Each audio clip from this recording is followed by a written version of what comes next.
is a Cosmic Octave original podcast. Me and Jake running down the street with a handful of comic books, kicking ass and banging chicks and drinking booze No, not and me. smoking Not weed. me. I'm married. Yeah, well, I'm married. Jake. Can't do that. Yeah. Off panel, off topic with Jake and Tyler. Welcome back to the show. Let's talk about cocaine. The streak continues. The street? The streak. El calle in Spanish. The street? Yep. You know what my favorite new Spanish word that I learned is? Aeropuerte. What is that? Airport. You'd never go to an airport. Why would you ever use that in a sentence? Pick a word you would use in a Yo sentence. como manzanas. I eat apples.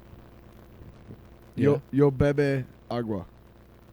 I drink water. Yeah, well, como banana. Eat banana. That's what I said. No. Yeah, I did. Como means eat. Yeah, but I don't know what banana is yet, so you can't. I'm pretty sure it's banana. I don't think so. Do you know?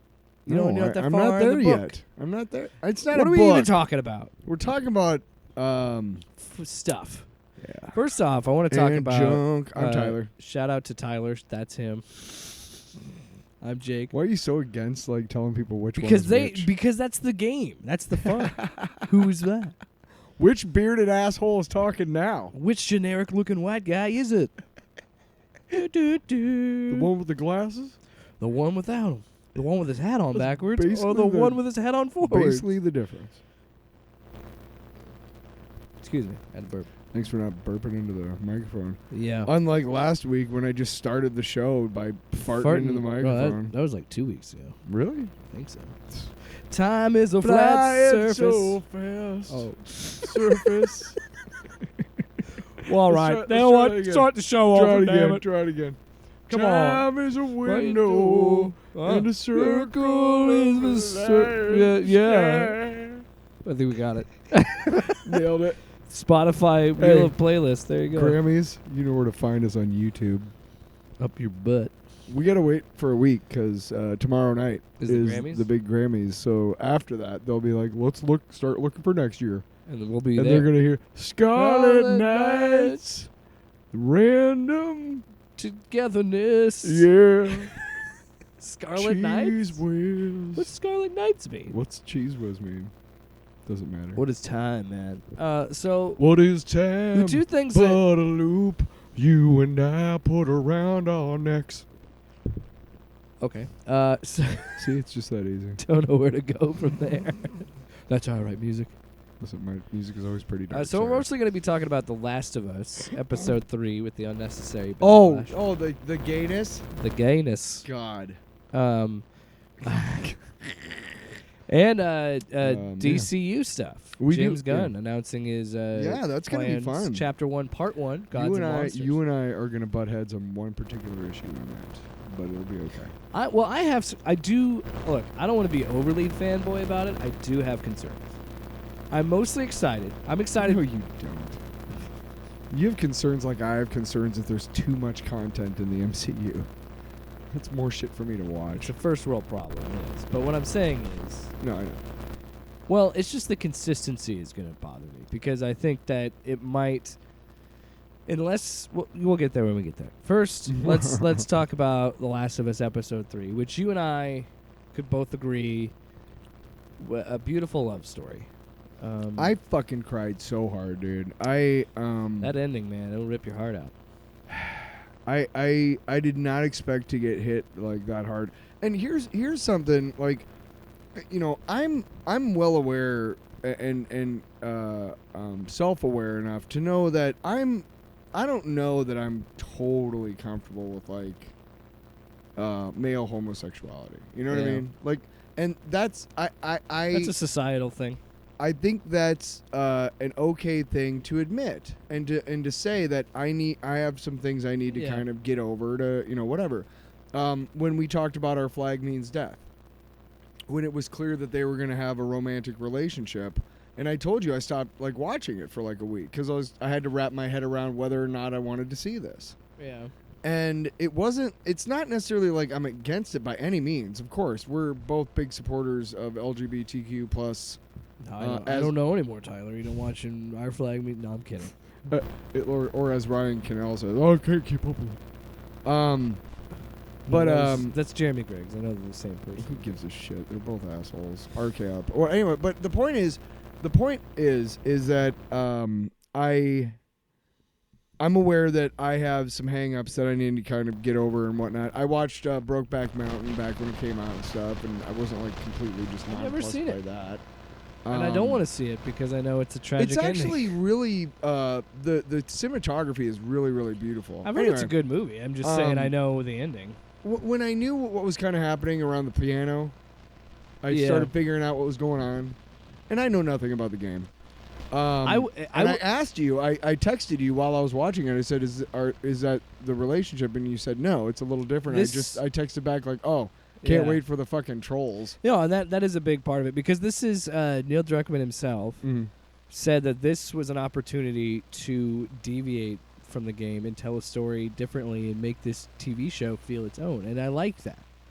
I want an adaptation to have fun with the material that it's in and adapt. How many positive post-apocalyptic? Can we get some goose screens up in this bitch? How many positive post-apocalyptic stories have you seen? Yeah, there's not many. Not many. Almost all of them are pretty grim. Yeah, and even the fun ones like Mad Max are there was so a moment grim. when there was almost like, oh my god, like when they got raided. Yeah. And then it totally just kind of changed and showed how they, it was like, what, did nothing happen? Whatever. Well, I feel like that's because they had to put some sort of action into the scene, I guess.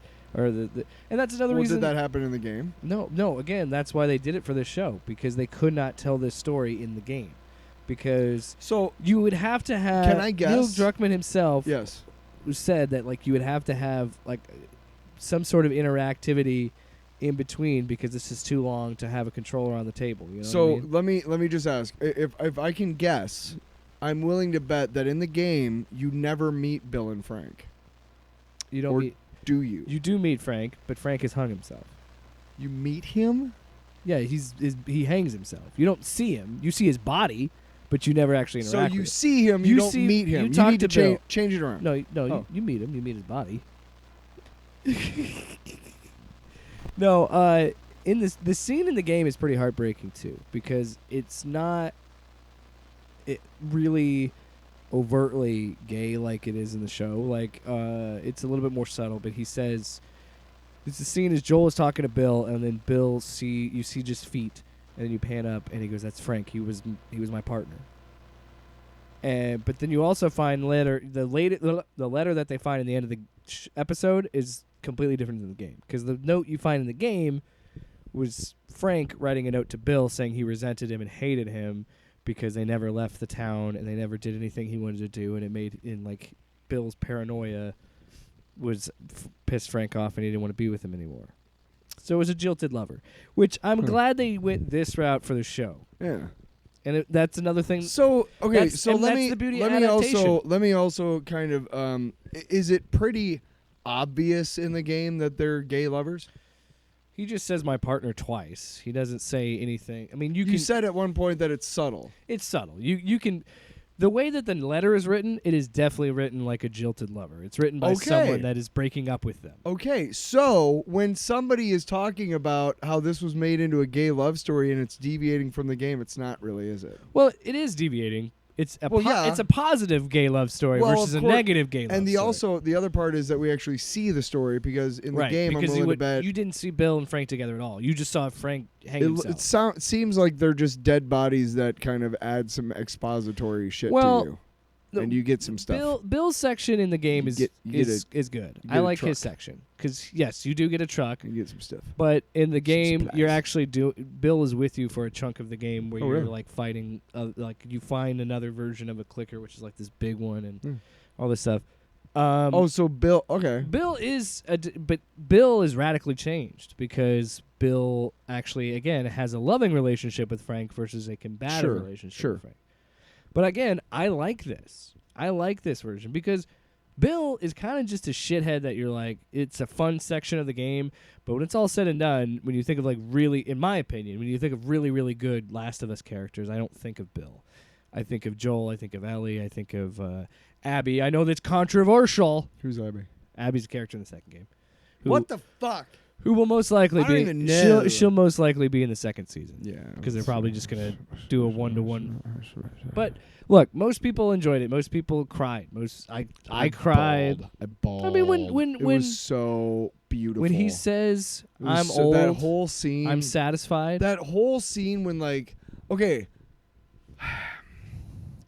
if you don't have a soul, you've never felt these feelings, and I feel bad for you. But I've felt those feelings where you know that you can't change that. You can't change it. You can't change what's going on. You can't change how somebody else has changed. You can't. No matter what you say, you either accept it or you know. And what is he supposed to say? No, I'm not going to do that for you. I want you to suffer more with Right? your disease. Yeah. And I mean, you can see in his performance how hard that is for him. He's balling. He's getting all of the negativity out right then so that he can be good for Frank. Yeah, love me like I want you to. Yes. Which, oh my God. When Right? he says, "Do you love me?" then love me like I want you to. And I was like, oh my God. Right? This is right through my heart. Right. And but you can see every bit of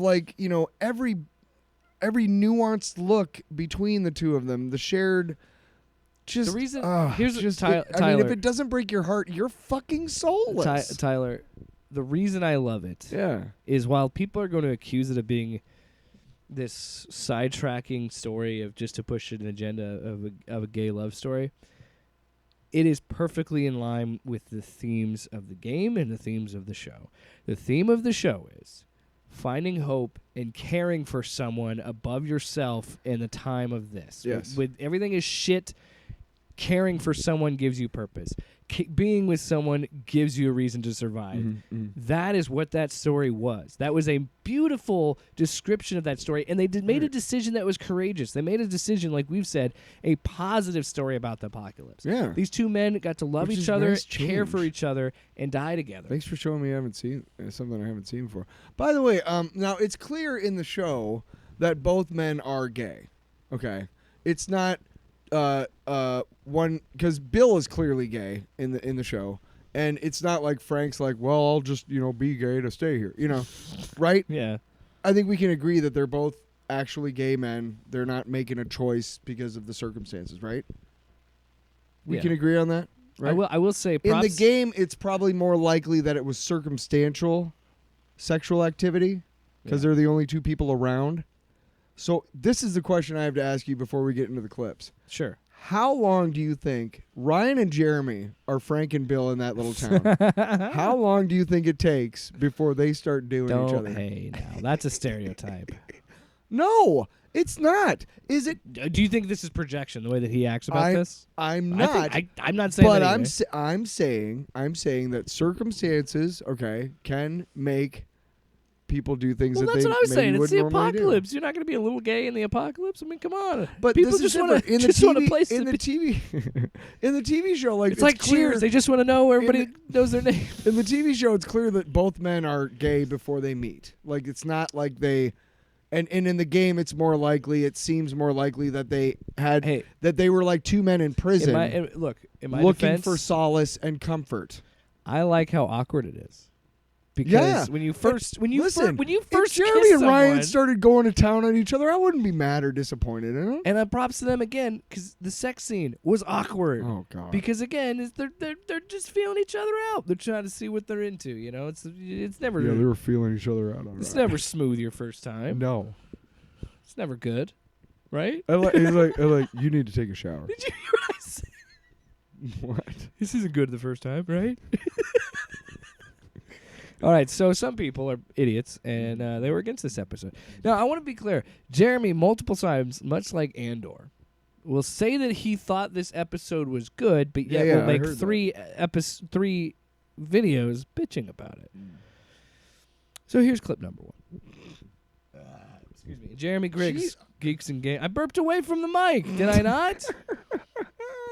That's it. We can't be together anymore. It's got that weird popcorn taste. Oh, what the hell? You crash your car. 'Cause I'm What the disgusting. hell? What the hell? So the first clip is on Monday after the first episode. I wanted to make something like on Monday after I watched it Monday morning I've been and just trying, go off. Look, man, and be like, if you're gonna put a video out today bitching about this episode, go fuck yourself. Well, that's the thing. You're an asshole. I've been trying to stop watching. I've this been show. trying to do weekly episodes. I've just been getting behind because everything's crazy in my life.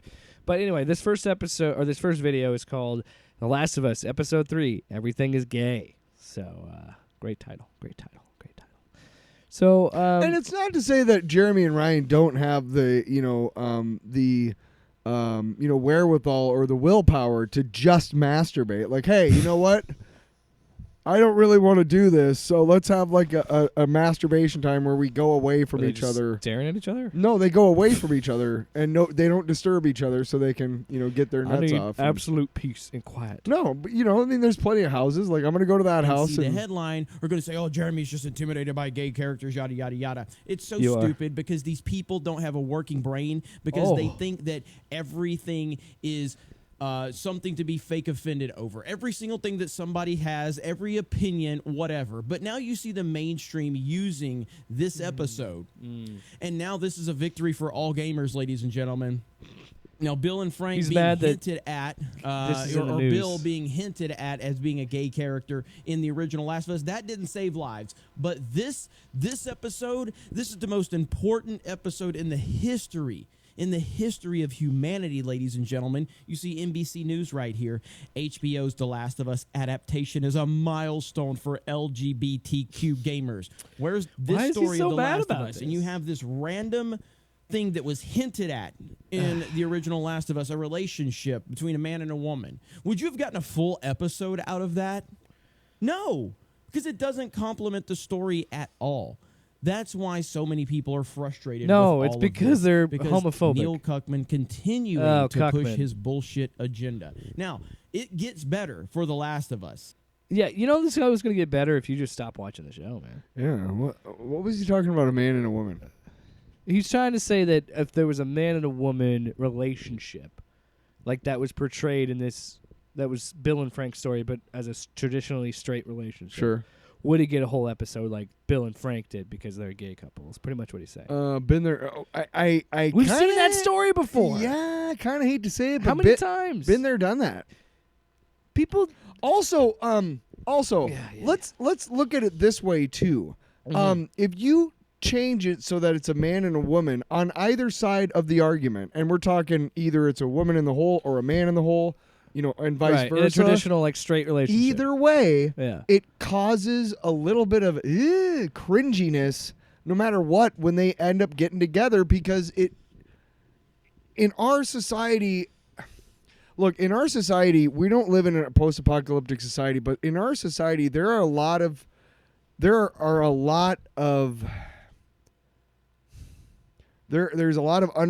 seamy underbelly.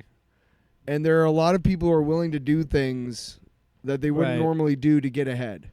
And there are a lot of people who are willing to let that happen. You could, I see what you're trying to get at, like it's a Stockholm thing, right? It's more of like a... Right.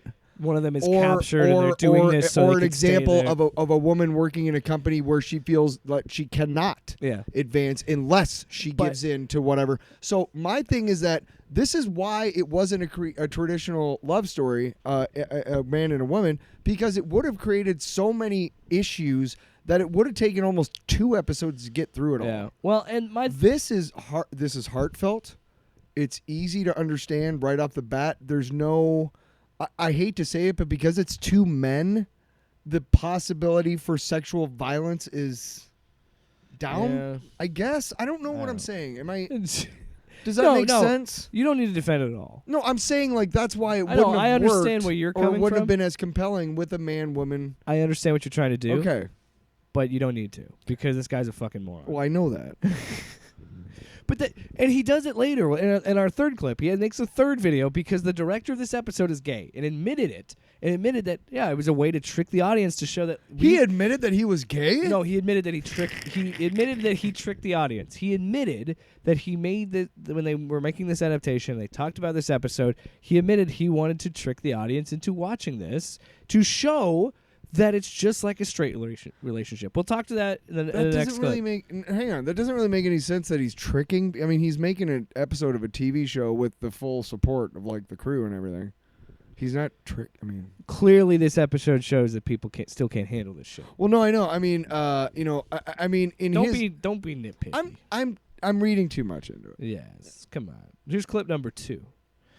So do you want to guess what the title of clip number 2? So this is Everything is super gay. Wednesday or Thursday. Because the first one is Everything is gay. By the way, Jeremy Griggs is a real piece of shit. No. So Come on. This video, Last of Us director admits to tricking audience into watching gay love story. See, just the tricking. What are you talking about? I don't see why you're being nitpicky about the word trick. I'm just being semantic about the word tricked.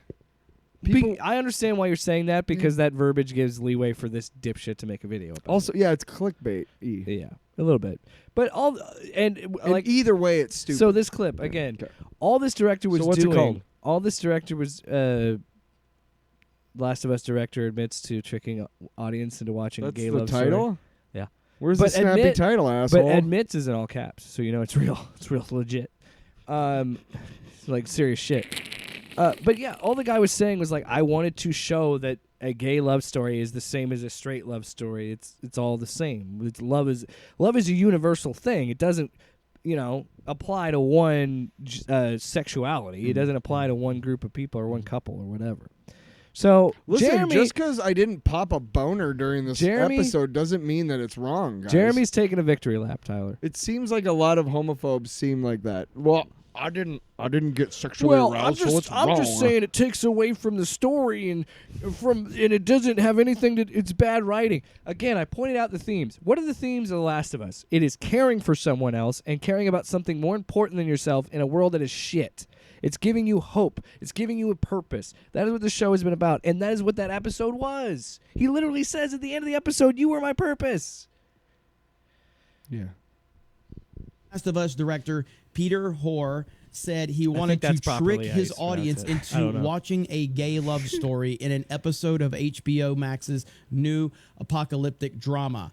He's reading an article from the Daily Wire, who is gay and is known for his work on the British LGBTQ plus.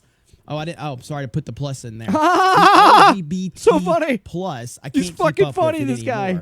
Miniseries, It's a Sin, said that he wanted the viewers to gay see people, that it was the same love as straight people, but just between two guys.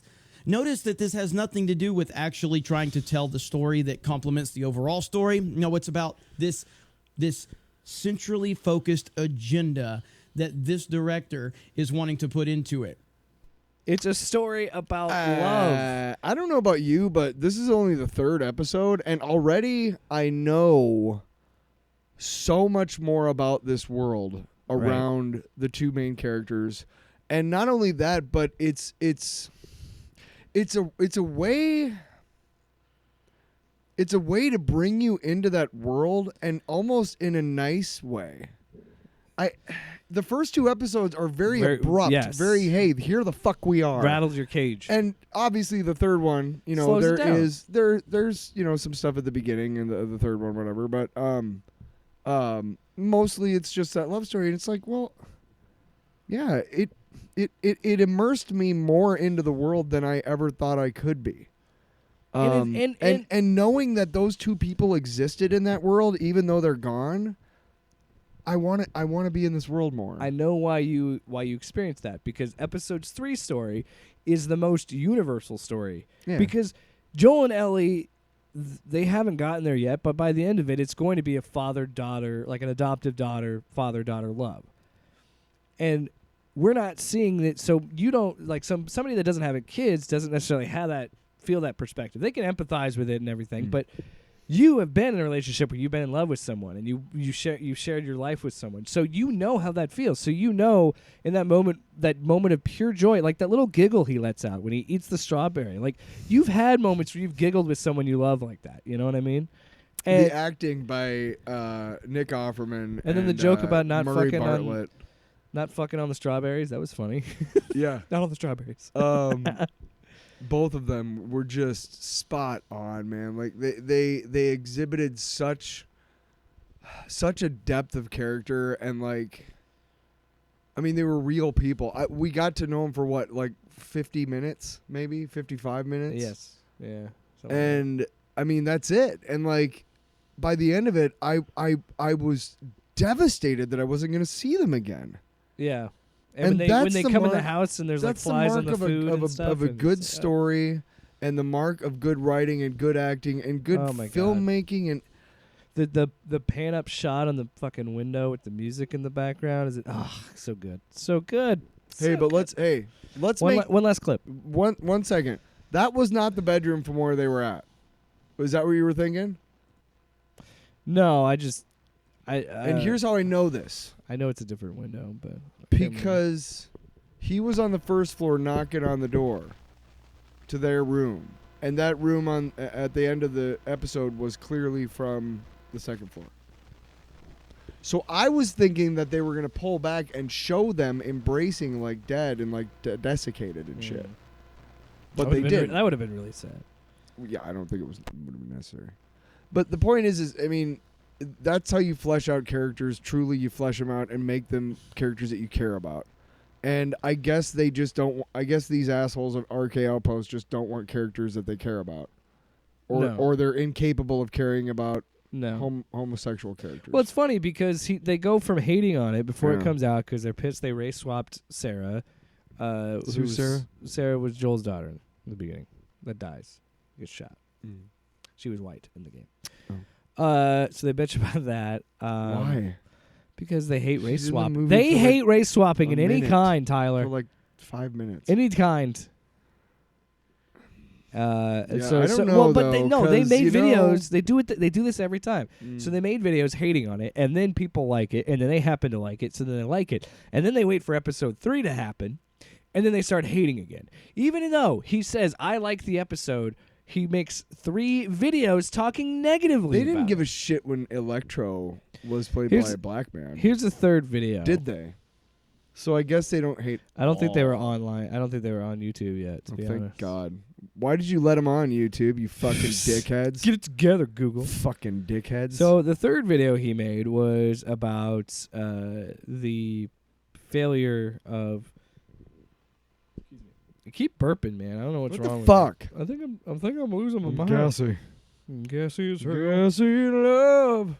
So anyway, the last video he made was talking about review bombing because there's been a lot of people that giving it 1-star reviews and saying stupid shit like homophobic shit. So review bombing. HBO's Last of Us episode 3 damage control, all caps, begins. So here we go. Oh, I can't fucking wait. This is a bit of a longer clip, but I want to use this as a point because this is why you can't trust these guys for any criticism of any kind because he contradicts himself in this like nearly 2-minute clip. I apologize it's long, but I wanted to prove a point. So he's talking about the review bombing, and here we go. The Last of Us Episode 3 is suffering from review bombing despite having achieved widespread acclaim for depicting Frank and Bill's love story. I will say, I do think that it does have widespread acclaim. There's no doubt about that. I talked about it in my previous video that it seems like I might be on the unpopular side of this, which is totally fine. It's not the first time I've had the unpopular opinion, and it won't be the last time. For sure. Did you just admit that all of your opinions suck I don't fucking have to play dick? a fake victim when that I think that's what he just did. I understand No. a lot of people like this episode, and like I said it's a well-made episode. I said it's a good episode, and I saw a lot of people remember that. Not really. generally would agree with what I have to say on my YouTube channel. Say, hey, I disagree with everything you said, Jeremy, yada, yada, yada. And I'm totally fine with that. But that still doesn't mean that you're not going to upset people in general. What are you talking about? It doesn't mean that it's review bombing. It means that people didn't like it, and they're expressing their opinions. You just talked about how many people liked it. Bombing. We've seen there's no such thing as positive review bombing, you fucking idiot. But you don't want to sit there and weaponize positive review bombing. No, do you want to talk about that? How can you weaponize positivity? Weaponizing what the negative fuck review bombing is wrong with you? Were you you can raised build a in narrative a around it, and we see the media doing that all the time. Hold on. So it says, despite widespread acclaim for its love story between Frank and Bill, The Last of Us Episode 3 is suffering from a review bombing campaign. HBO's Last of Us is a true to form adaptation. Oh, now it's okay to point out true to form adaptations? Wow, I thought that was toxic. I thought only toxic fans wanted true to form adaptations. But of course, this isn't a true to form adaptation because you changed a lot for episode 3.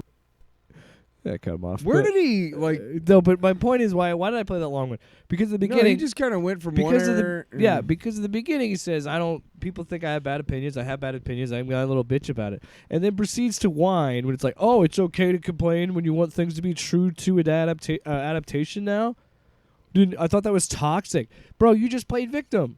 You talk about so much about how you don't. I think play he victim. literally said at one point and admitted that his opinions are fucking bullshit. Sorry. That was the government. No, I want to fucking. you imagine I want to fucking watch that commercial for Tide. Could you imagine if that was like a swatting? Like if the SWAT team came into that music? Oh, it's the SWAT. What? The cops. Anyway, that's enough of that. Yeah, Let's talk about some fun shit. Tyler. Gods and monsters. We got. Stop it. We got chapter. Stop. We got chapter 1, part 1 of the DCU. Gods and Monsters. First of all, I love the title. I love the title of Gods and Monsters because it sets you apart from Marvel. You're not doing phase 1, phase 2. You're doing your own thing. The Superman movie called? Rebirth? Legacy. Okay, let's start there. Well, yes. I like where your head's at. I like where your head's at. Here's why. Hold on. No! Oh, we're making the same hand gesture at each other. No! Because I want to talk movie. I want to split it up movies, series, like that. So we can talk about Superman first. When we get done. Yes, okay, fine. I'm agreeing with you. Fuck you. So why do you want to talk about Superman first? Well, we are going to talk about a lot of the supernatural elements of this first chapter. Gods and Monsters. Can I tell you what I'm really excited for? And what is Superman's only weakness? Magic and kryptonite. That's 2 weaknesses. Oh, yeah, kryptonite, whatever. But right? magic. Right? Yeah. So isn't it interesting that they're playing up like the Superman, and they're probably going to have a Batman But they're this doing that universe? without Black Adam, which is even funnier. Sorry, Dwayne. Dead on arrival, dude. Dead on arrival, dude. Dead on arrival. My name is Bill. So Belichick, first, let's look at the movies first. I didn't we'll like kind of Black just Adam. let's go in order of what we know. So it's Superman Legacy. That's first up because that one actually has a release date. That looks interesting. July 11th, 2025. Austin Butler. Just kidding. I don't want him as Superman. Well, so they're going for a younger looking Superman. Yeah. Which, as you know, last week I had to explain that we haven't had a young Superman in a long fucking time, so everybody needs to chill out about that. I'm interested to see, because James Gunn said in the presentation, said he's about halfway through it. Yeah.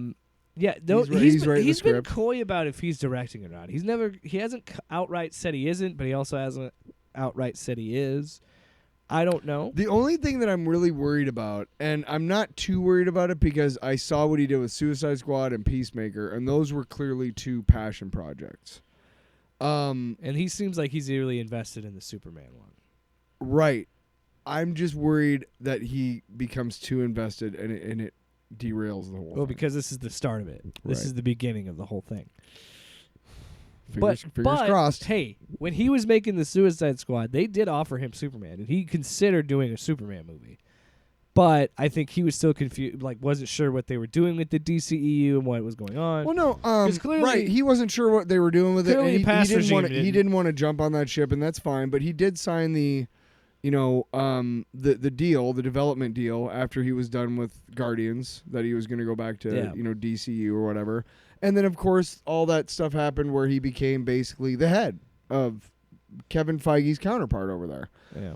And let's be honest, he contributed were the best. When he got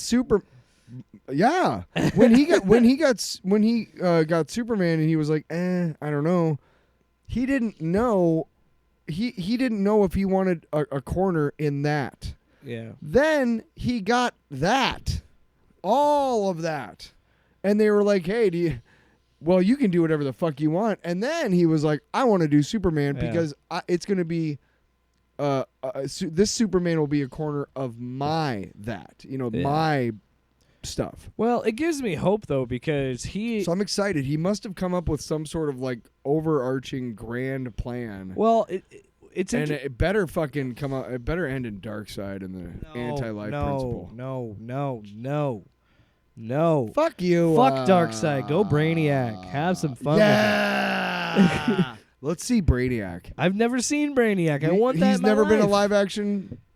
No, we can adaptation. Look, I'm not against Darkseid coming later. Oh, and if you do like the Gary Frank shit, like like the big old like the I'm talking. I want the big skull machines, right? Spaceships. And not the fucking frail like little green dude. The big motherfucker that was in like the New 52, like that guy.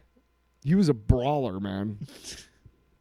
I don't know. I kind of like. Well, no, Brainiac was always like he was always mentally acute and everything, but his powers the only are way he could stand up to Superman robotics. was how quick he could think on his feet and robotics. Yeah, but this in the New 52, he was like 7 feet and like just big. He was a fucking big guy, and he could go toe to toe, hand to hand with Superman. I don't know if I like that. It was actually really good I like because Superman fighting. It lended an extra air of menace to Brainiac. Yeah, but I like when Superman has to I like that. Fuck you. His best, in my opinion, his best villains Nobody are fucking two cares. guys that use their brains. Nobody You know what I fucking mean? cares Okay. about you.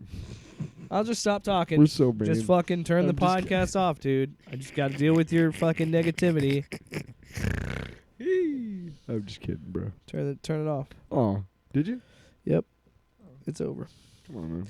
No, I see that he's gotten inspiration by from Grant Morrison with All-Star Yeah, the Grant Superman. Morrison, yeah. He also shared a couple quotes All-Star Superman is fucking fantastic. that Alan Moore and Grant Morrison said. And Grant Morrison, the reason All-Star Superman is so good is because Grant Morrison wrote Superman like a human being, and he said he's just like us. It's just his problems are amplified because he's Superman. So like his explanation was, you walk your dog outside, he walks his dog on the sun. He walks his dog on the surface of Mercury or whatever. You know, it's just a normal dude that's just a larger than life persona. And Alan Moore said something similar to that of like, it's a crazy thing to think about. He's an alien that assimilates to our culture, our people, and then when the moment happens, he's this big blue beacon of hope, you know? I think that's what James is going to do. I think James is really going to drive home that Superman is a symbol of hope. They try to do that with Man of Steel and Zack Snyder, but that same That was supposed to be a symbol of hope? I know.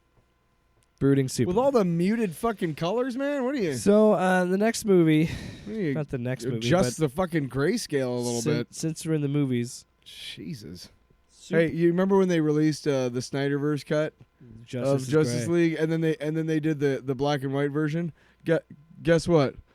I couldn't tell the difference. Whoa. Because the colorized version was so washed out. So another movie. Now this movie I'm excited about. Like Did you get it? Enough. The bit's over, man. I'm done with it. Okay.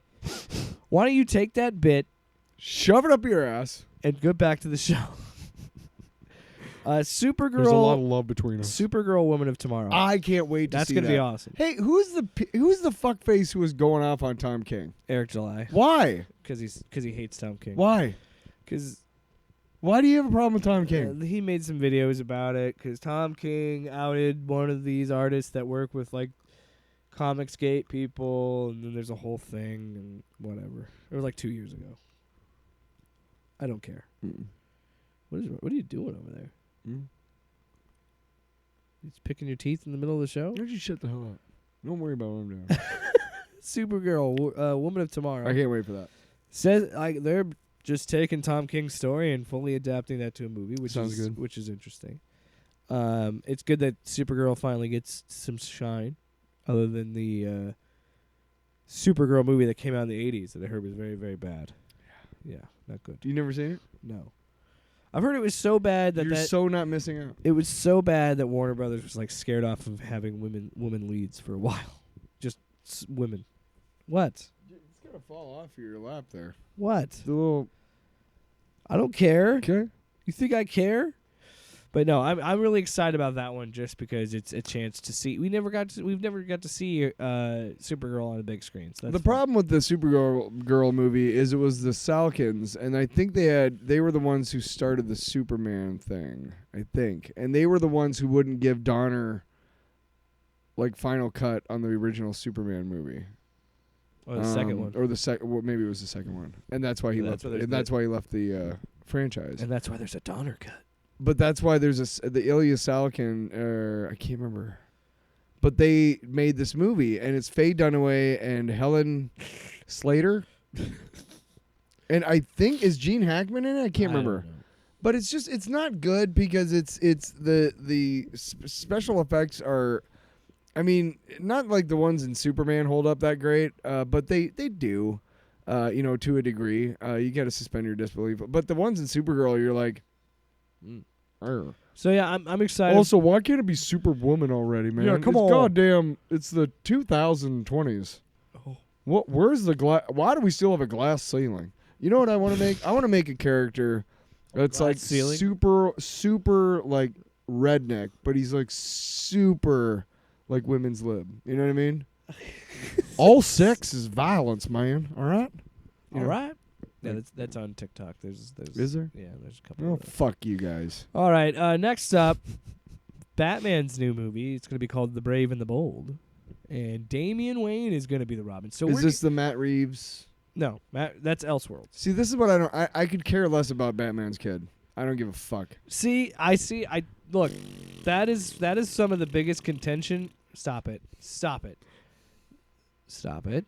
Tyler. Don't make me get the water bottle. I will spray. Sometimes you gotta spray him. Oh man, now that one was cyanide. I apologize. Well, I'm doing this one solo. That is his farts. That is his waste leaving his body because he's dead. He's dead. His bowels released. There was a lot of contention with James Gunn because James Gunn said Damian was his favorite Robin in that presentation. Look, I don't have a problem. Robin is a stupid fucking character in general. All kid sidekicks are stupid. Listen, Tyler. What excites me about this is his wording. He said this is a way to also bring in the Bat family as a whole. So if we actually get to see Dick Grayson as Nightwing showing up, or we get to see a Red Hood or something, I think that's cool. I'm excited about that. Can you just stop fucking hating DC for 5 minutes, dude? You just hate fun. But I bet if this Bat Family was one of the better books out there in the New 52. It was Grant Morrison, and he wrote some crazy fucking shit about like the Bat Family. Or no, it was Batman Incorporated, I think. Batman Inc. Yeah. Yeah. But that was one of the better books. Morrison had done great on both Batman and Batman Superman. anymore. Who fucking cares Also, anymore? It's Batman. Who cares? You said that about It's the same Batman and you shit. liked it, so shut up. Yeah, but it's still Batman. Didn't you just say last week? I'm never gonna stop watching these. No, I'm probably not. But You're gonna be there day one like I am. I know. You stupid whore. But I like the title of The Brave and the Bold. Yeah, I like doing that something was a my little different. favorite comic book or cartoon. Great cartoon. Fucking you know awesome. that dude, Diedrich Bader? We talked about this last week. Yeah, dude. You think I go to Stella in these pants? Forget about it. Hey, you Peter Pan, Hey. stand up. Shit, man. No, you can go. Or you know what I'm talking Get your about? ass kicked. Listen. Yeah. Napoleon Rex Dynamite? Kwando. It's Rex Kwando. Yeah. Break the wrist, walk away. Break the wrist, walk away. Get up here, Peter Pan. Do you think I am less of a man because I wear these and I go home to Starla at night? Forget about it. Anyway, next movie on the docket. This one made my pants tingly, my pants tight. Swamp Thing is getting a movie, so this is interesting. I'm excited. So we're already chapter 1 of this saga. We're already going to bring in the Green. We're already going to bring in Swamp Thing, and now there's rumors that James Mangold, i.e. the guy who did Logan, one of the best superhero movies ever made, is going to be possibly working on this. See, Come on, I now. don't know Let's why. go, bro. I don't know why. If it's maybe because his last We can get name, Animal Man. I don't know why. You know what we need in a second. I don't know why. Maybe it's because his last name sort of sounds like a type of flower. But James Mangold and Swamp Thing just sounds so fucking perfect. Too good. Too good. Right? Sounds too perfect. You know what we need? The guy, I can't remember his name, but he played in Parks and Rec. He was Jean Ralphio. Yeah. The worst. Yeah. You You need that drop. He needs to go to fucking James Gunn. Plastic and Man? with his Plastic Man project. Make it a cartoon. Maybe, but And then he could play him in the movie. So we'll talk. So I want to talk about that. I'm just saying, like, James Gunn, this is your chance Well- to fucking really go out of bounds. So And fucking take advantage of it, dude. Do some projects that Warner Brothers would have never greenlit, like yeah, the but fucking- but what? see, you're gonna run into people thinking that these movies won't be successful because what made Guardians work is because it had the name Marvel on it. I would disagree. That what sold Guardians was that amazing trailer, and that's what got me excited. I didn't give two shits about the Guardians of the Galaxy until I saw that first trailer. I was like, holy shit, See, this looks awesome. This was way before I was super knowledgeable about what was coming out from Lego, and it totally floored me. I didn't even know that the movie was coming out, and I knew the Guardians of the Galaxy from the 90s. Yeah. And so I'm like really confused. I'm like, whatever. But I saw the set and it had Groot and Rocket Raccoon. And I'm like, and I read the original Rocket Raccoon limited series, which Yeah. is fucking crazy. And I'm like, fuck yeah, dude. Fuck yeah, brah. But the fact that they're going to do Swamp Thing in the I was in beginning line is day exciting to me. Yeah, the fact that's that we're pretty bringing in the exciting. green and like what The Super Swamp Thing can 7? mean. Or what is it? What are they called? Animal Man. No. The soldiers. Yeah, I know what you're talking about. What are they called? We'll go to the next thing. Finally, another movie which is interesting that they chose to make this a movie. What? The Authority. So the Wildstorm characters, the Authority, are coming over. Why are you upset about Only if it's Midnighter and Apollo. Those are the course, only of original and good characters from that entire shitty fucking universe. Hey, I'm Jim Lee. How's it going, guys? I want to take over DC. Dude, we would love that, man. Fucking our sales are fucking flagging, dude. Our sales suck. Like, bring in Jim Lee, like Mr. Image. Holy fuck. And Rob is with you? Fuck yes, dude. Whatever you want. Okay, cool. Listen, before I sign this contract, you got to buy all the Wildstorm characters. Oh, come on! Oh, But I think this is good potential to really kind of do like The Boys and do it a more hard edge. James Gunn said he's not against making R-rated DCU movies. Right. So He said Superman for Warren sure is going to Ellis- be PG-13. Warren Ellis is the guy who invented the Authority Yes. and Midnighter and the Midnighter and Apollo, Sure. which I'm super excited to see all Man, that. they're going to be so mad when they see that movie. It's basically Batman and It's Superman. Batman and if they were Superman gay. fucking each other. Yeah. But It's Midnighter's really, cool because he's got a supercomputer in his well, brain. no, it's really well written. Is the point? No, Warren Ellis's Authority runs great. But here's the thing. Warren Ellis Yeah. I know. I think they're using. made the Wildstorm fucking a decent comic book I think property. they're using Jim Lee his- didn't do shit. I think they're using. James Gunn has been pretty open about what he's using. Jim Lee's good at plotting.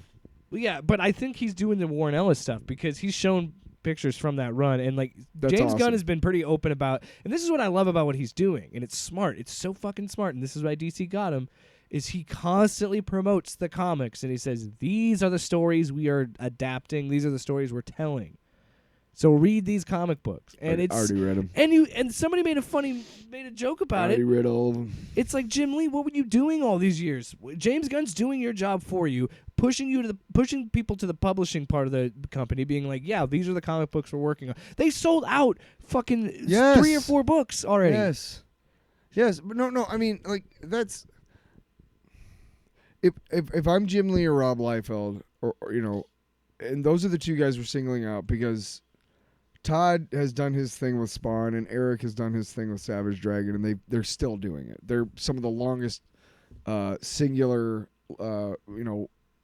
continuous runs of comic books in the history of comic books. It's amazing what they're doing. Rob and Jim made really pretty, really amazing comic book pictures. Rob sort of. He really had a problem with feet.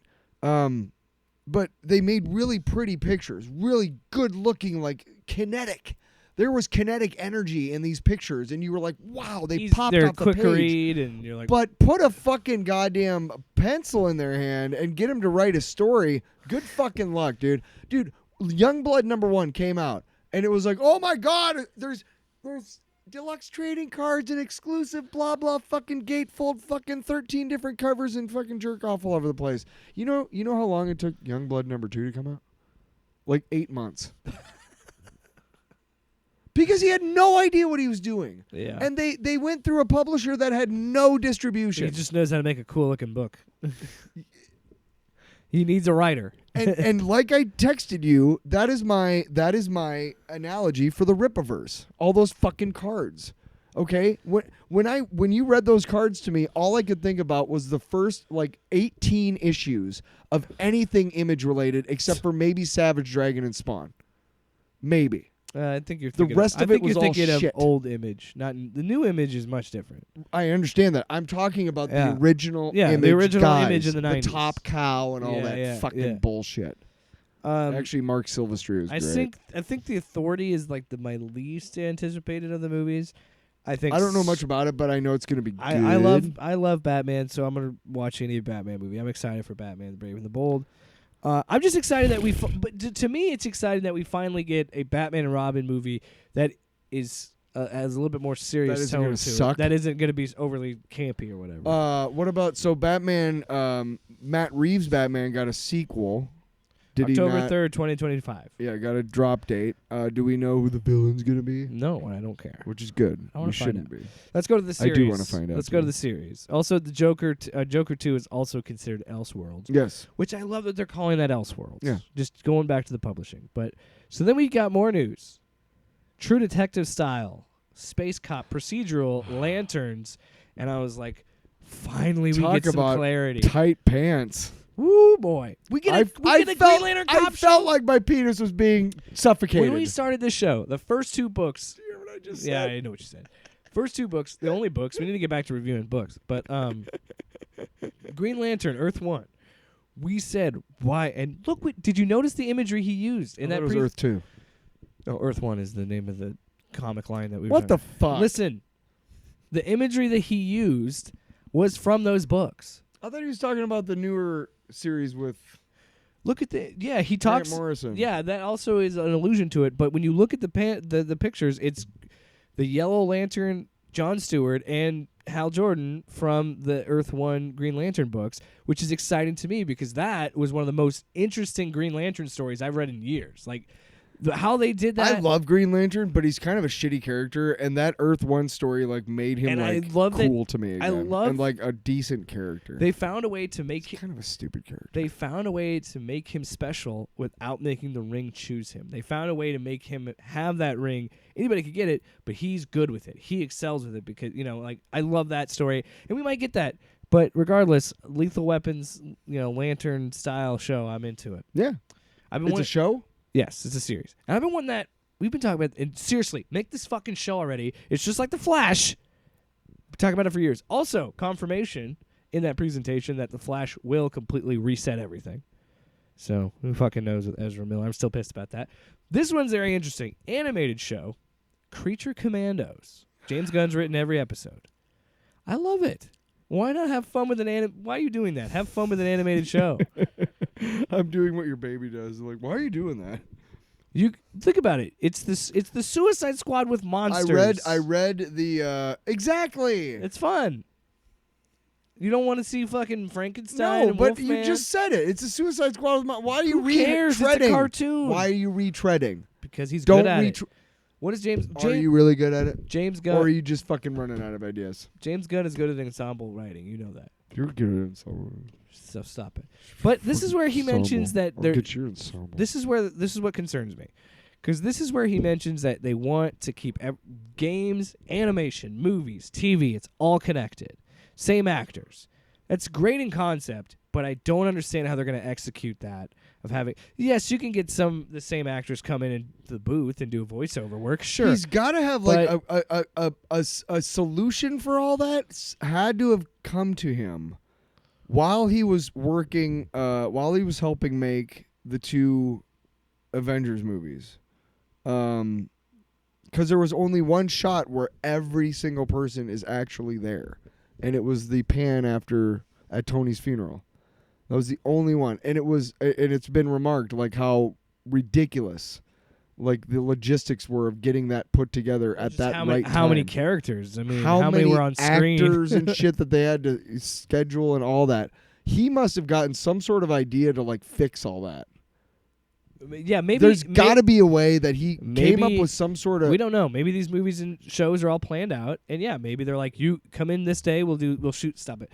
We'll shoot these scenes. We'll record these lines for this video game. We'll record these lines for this TV show." He's got to like figure something out. Or he had. It's like, gonna be hard to do. He had like a eureka moment during all that, and he was like, "All right, well, if Disney comes calling, I'm gonna fucking swing my big dick over there." But here's my problem though. What if you say, "I want to," like you talk to James Gunn, you have a meeting with him, you're like, "I really want to work with you, but I don't see my voice working in this connected universe." Does that mean that they'll get another opportunity in an Elseworlds movie? Because to me, with him branding the Batman Part 2 and Joker 2 as Elseworlds, to me, that's saying that they're going to stick to the idea of maybe doing solo stories. Like, the Batman is fine being by itself. Well, I think they're going to ultimately build to the Justice League, but the right way. The way that they should have done in the first place. Because they're so, yeah. You don't make the second Superman movie the first Batman movie, you fucking idiots. Hey, you want to hear something? Hear something? That was just such a misstep. Here's how you make Creature Commandos relevant. They're hunting Swamp Thing. Yeah. And that ties into the Swamp Thing movie. Oh, if you somehow incorporate very early on into this DCEU thing, like the green and the red, from like the DC comics. Yeah. Whoa. Yeah. You got some crazy shit going on. I still won't really care that much because I just don't have the same connection to these characters. This next show excites me too. This is an interesting take. It's going to be a TV show for HBO Max called Paradise Lost, and it's going to be a prequel of The Fall of Themyscira. Yeah, I love that. Okay. That's a cool way to introduce your Wonder Woman, I think. Yeah. How does that not interest you? It just seems like it just seems like a period piece, like like Rome or Fine. something. Booster Gold. We'll just move on. Yeah, fuck you. Fuck you.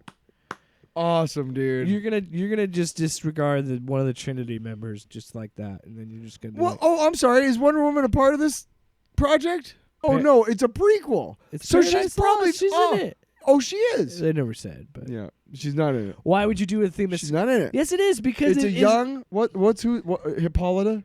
Yeah. Hippolyta. I think. Hippopotamus. I guarantee you she's young in this. So she doesn't have a daughter so yet. you hate women. Verified. Yep.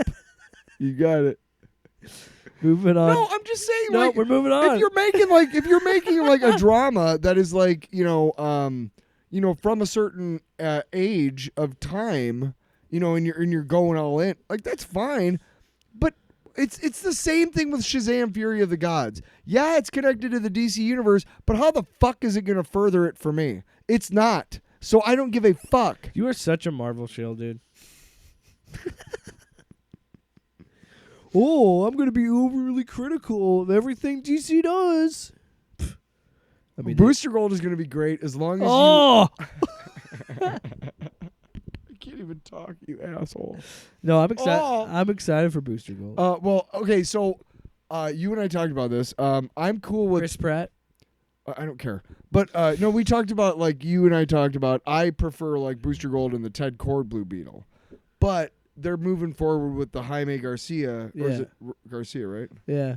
So, it's Jaime. So. Robbie Reyes is Ghost Rider.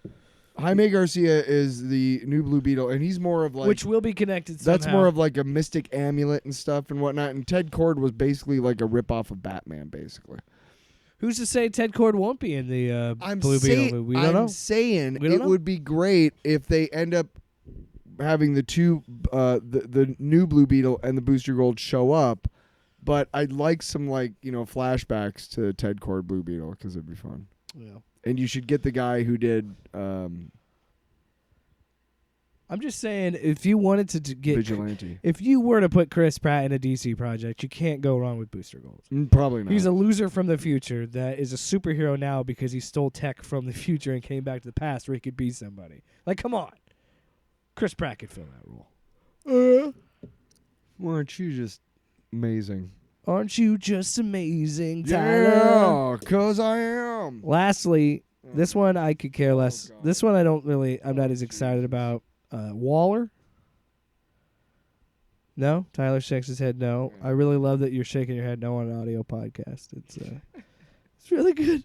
Well, apparently this is supposed to bridge the gap between Peacemaker and Suicide Squad. So she's going to be joining Team Peacemaker, and this is why Peacemaker Season 2 is delayed, because I'm sure they're trying to figure out how to put him in this. And also, can we get over the people bitching that, like, oh, James Gunn's going to put his stuff in the new DCU? And I'm like, yeah, because it worked. First of all, if I do something, right, and I do something like Suicide Squad and Peacemaker, and people really like it, so much so that Warner Brothers wants to give me the keys, you don't think I'm going to be taking a victory lap on you and being like, okay, so these two things clearly work. How much you want to bet that he's going to keep on Jason Momoa and Aquaman is going to be like Aquaman is still tied, as far as I know. Is going to be like the senior Justice League member. Maybe. You know what I mean? I don't know. Jason He'll be Momoa like was the really veteran. happy with his meetings. That's so. what I'm saying. Wouldn't that make sense? Because he was, I think, he was a leader of the Justice League for a time. Yeah. In the comics. Well, you can. I don't know. I much would just prefer him being Lobo, but that's not happening. Oh, I'm gonna bitch about the burger burr. So yeah, Flash resets everything. Somehow Aquaman is still tied, and so is Blue Beetle somehow, which will be interesting. I'm excited regardless. Most of those things excite me. Also found out they're looking to do two movies, 2 shows a year, which is fine. I don't think that's bad. That's a lot more spaced out than fucking Marvel. Yeah, greedy. 3 movies last year, 3 What's up, TV greedy shows. ass? But Quantumania looks really good though. It looks amazing. Yeah. You know what I like? What? Tell me. I'm waiting Cookies. with bated breath. Who wants to- Shortbread cookies with frosting. It's the sound you're. Let's go to the long. That was for the ASMR.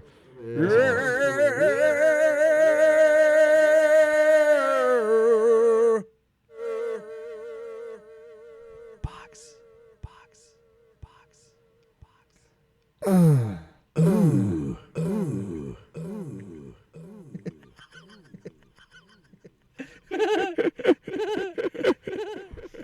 Oh, it's freaking me out. All right, What the fuck? Tyler, who went Asshole. first last week? Did you? Go You first? always go first. I'm going first. I'm coming. So, I swear to God, if you went first last week, I would be furious with you, pal. You know how much this means to me? We don't fuck up the order.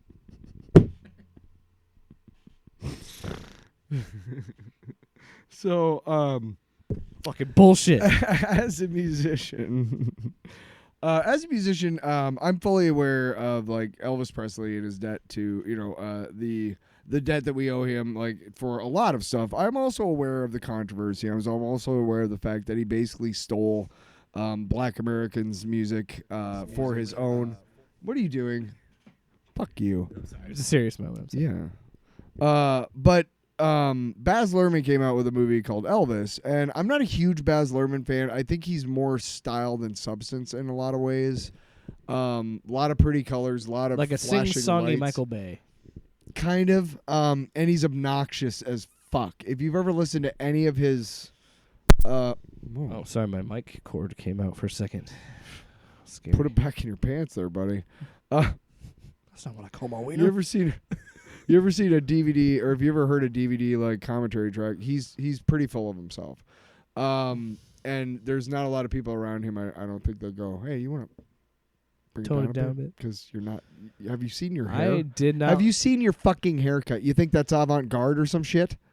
Sorry, I had to go off on that. I will 'cause say I saw that, like a behind-the-scenes thing, and I was like, who the fuck is this asshole? You like this movie more than I did. I did. I don't like Baz Luhrmann either. Well, I don't, but here's a couple things. So my mom is a huge Elvis fan, and she has a friend who passed away the last couple years, and she had we were up there, and she has her friend had this basement full of Elvis shit. Like her and her daughter, who's my age, took periodic trips to Graceland, and they were huge Elvis fans together. And I never really went to like the extremes of like saying to them like, Elvis married Priscilla when she was 14. Like shit like that, right?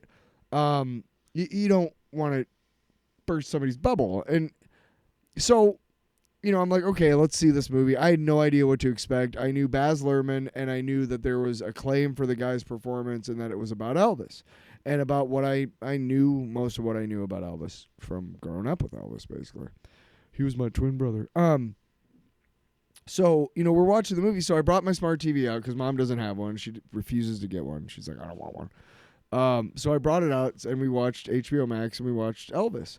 And I was crying by the end because they showed a side of Elvis. I don't know how historically accurate it is, but I'm willing to bet he basically, it explains, and you've seen the movie, it explains that he was basically the only white kid in the black part of town because that's all his mom could afford, is basically why he became so immersed in that gospel and what's known as Beale Street in Memphis, which is at the time, which is where all the blues venues were and everything like that, and gospel and things like that. And that's where he grew up and loved all those things. And I don't know how historically accurate it is. I like to think that Elvis was upset with what was going on with civil rights, and that he did sing a protest song on his comeback special. That was really cool. That was a really cool moment, knowing that he cared. But there's some things in the movie that are not historically accurate. That did happen, but it was altered a little bit for the movie. The protest song thing, yeah. Well, yeah, I know. No, I'm agreeing with you. I'm on your side. But he wrote it for the special. I mean, the thing is that like I didn't even realize that he wrote that he sang a quote unquote protest song, whatever you want to call it. But he was really good, and I've always been a fan of what Elvis was. And when you watch the movie, you realize up until he came along, most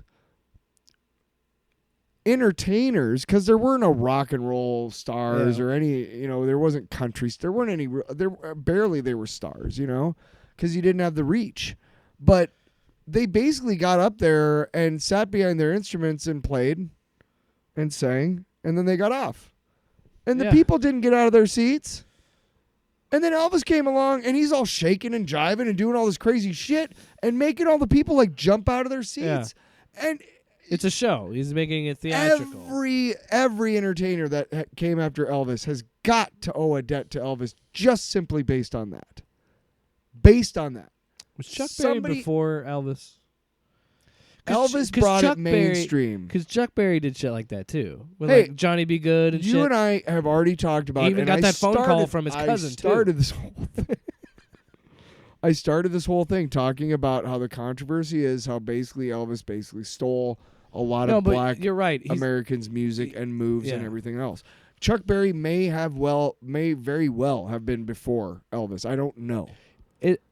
I'm not saying either or. I'm just saying Elvis it's that era definitely drew from black musicians for his act. It's a show. For how he acted. Yeah, it's a show. Because he had seen that, and he was emulating what he had seen and what he felt, what he genuinely felt through the music. Yeah, he saw someone actually expressing how much they enjoyed he felt that, the music while they're performing it. Yeah. And that's something you did. Because you're right. And a lot of times it was those bands that would just obviously be like, we're here to sing our songs. Obviously people have raised the bar since and whatnot, and continued. I mean, you look at like somebody like Lady Gaga's like performances now, and you're like, holy shit, that's insane. Yeah. But there is something to say about the bands that do come in and just fucking rock really hard and leave. I kind of like that too. There's a band called Slint, and they were on. I have that album, and they were on the Kids soundtrack. That movie from the 90s, that really fucked up movie. But they were on that soundtrack, and my buddy's brother saw them play in Kentucky, and they're a lot of soft or quiet loud type of stuff, like the Pixies, kind of. But apparently, these guys, the entire time they played, they stood there and played and sang. They didn't move like at all. Like even when things went like dun, dun, dun, like they were still just like Huh. which I thought was kind of neat. I can't do that. I can't get up on stage and just stand there. It's fucking ridiculous. This will actually What the fuck is going on with your mic? I don't know. Funny that we both have a music-related thing because what I wanted. Yeah, I really liked Elvis, and the best part about it was I got to spend an evening with my mom. We both we got made KFC, some popcorn. so we had fried chicken. We were thinking like of a Memphis type of like Elvis. I can't remember the last time I had KFC. Well, we were trying to think of like she was like peanut butter banana sandwiches, and I'm like, no fucking way. Of course, come on. No, that sounds gross. Grilled peanut butter banana sandwich. Think about that. Anyway. So the closest You died taking a shit for those sandwiches, you son of a bitch.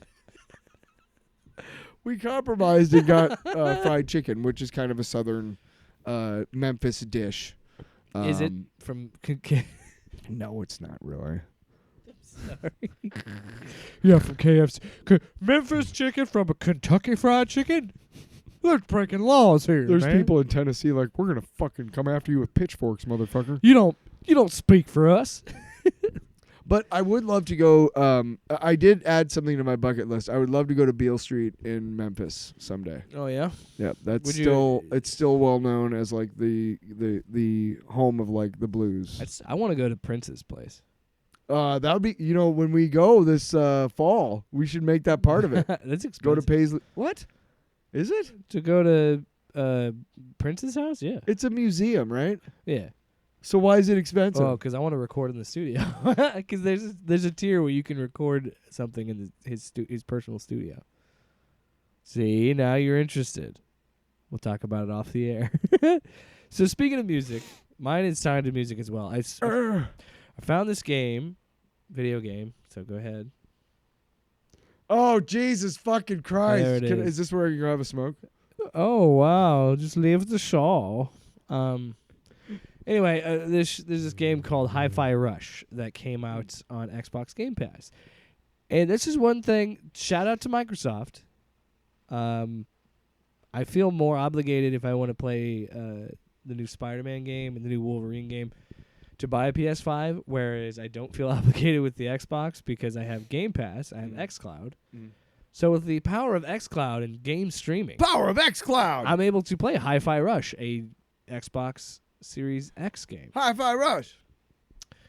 The game is interesting because it's one of those things where it just oozes personality. What type of game is it? It's an action rhythm game.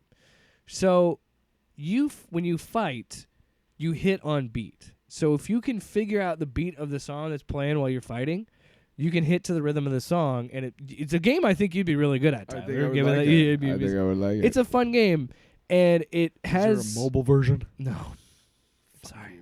Fuck you. It has a very distinct art style where like the cutscenes are 2D animations that it looks like you're watching a Saturday morning cartoon, and then it transitions into cell shaded, but it still like this is the first time I've seen a game transition out of 2D and 3D seamlessly, like cell shade like that, and it looks really good. And I'm actually not terrible at the game because I'm figuring out the beats. And then You're a musician. So when you figure out how to do the beats, the game is plus the soundtrack's bitching. But the fact that you can like that you can build up combos and do things, and then it's like, well, if you want to do this, hold beat. Like, so you have to hold on this beat to hit this other beat, and if you can't figure it out, and there's like little things in the game that are interesting, where like if you can't figure out where that missed beat would go, the character himself on the screen claps for you. So he's clapping to let you know this is where you hold. Now hit the button, and it's just like, no, it's fun. You're an asshole. It's just fun to think that they incorporated this like weird, wacky action game that focuses on rhythm. And like you're about to fight this big robot, and he says something like his security is like 1 million or something, and then 1 million plays by the white stripes I think underneath, and you're fighting him, but when you hit him, it's like dun dun dun. Dun. You're like hitting it to the beat of the song. It's just fucking awesome. It's just fun. It's just fun. Tyler, you wake up and you're like, this is just fun. This is just fun stuff. Crack open a soda. Crack open some crack. Tyler, this is cereal for kids. Oh. Not crack cocaine. Oh. I think I want some of that cocaine. Oh. You know what I really like? What? You know you're going to find it. I'm not going to find it anything. You don't have the soundboard up. What? Crack cocaine. That's I love you. it. I That's love you. it. I love it. Crack open a soda, and Tyler's like, Crack cocaine. how about that? Huh? Crack open a cocaine. And beat that beaver up. Wow. Oh, my Lord. The guy in the background is always the best. Oh, this is the actual song. Oh, yeah. We're not doing that. We're not fucking doing that. We're just doing this. God. Tyler's got an album out. Yeah. You can called, find it on Spotify. It's called Arigato. I've been playing it a lot in my car. I appreciate that. 'Cause I appreciate you as a friend. I've already got my next project Want lined to up. plant some strawberries together? But as long as we don't fuck on them. Yeah. But I'm gonna let this one percolate a bit, Arigato. I'm gonna let it. I'm gonna see if I'm gonna give it a little bit of time to be the breakout album that it's meant to be. What are you doing? What am I doing? Yeah, well, how you Oh, doing? I'm writing some stuff. Some audio dramas, scripted podcasts. It's gonna be exciting. I've got a really Did special. you read those scripts I sent you? By the Yeah, way? I've got a really special. Yeah, but you got to tell me who I'm looking at. I got a really. Oh, I thought it would work. No, I got a really special. Wow. I got a really special announcement to make on June 24th of this year. Oh yeah. Yes. Oh, damn it! What the fuck is wrong with you? None of these work anymore. None of these work. Nothing but garbage, yeah. Nothing but garbage. We're talking about that. All right, last thing we want to say today. Everybody Wang Chung tonight. Everybody have fun tonight. I think that's what Oingo Boingo would have wanted. It's Oingo Boingo, right? No. Who is it? Well, Oingo Boingo is another band. Oh shit! You're like, I'm just gonna play something. Hopefully Crack cocaine. it goes along with the fucking song. Pew pew quip. Nice. Fuck you. I'm trying to find another one. No, we don't even have $1 million. Son of a bitch. I know. Stan Lee would be pissed at us. You know, I can't. I'll eat your ass. No, what was that, Alex? Say it louder for everybody to hear. I'll eat your ass. You bastard. You're not invited over anymore. It doesn't even have Stan. What is up with my soundboard? It doesn't play anything I want. If we're doing like a synopsis of the show, can the last thing be Tyler? I could write a book about what you don't know. By Tyler Allen. Up and off topic with Jake and Tyler.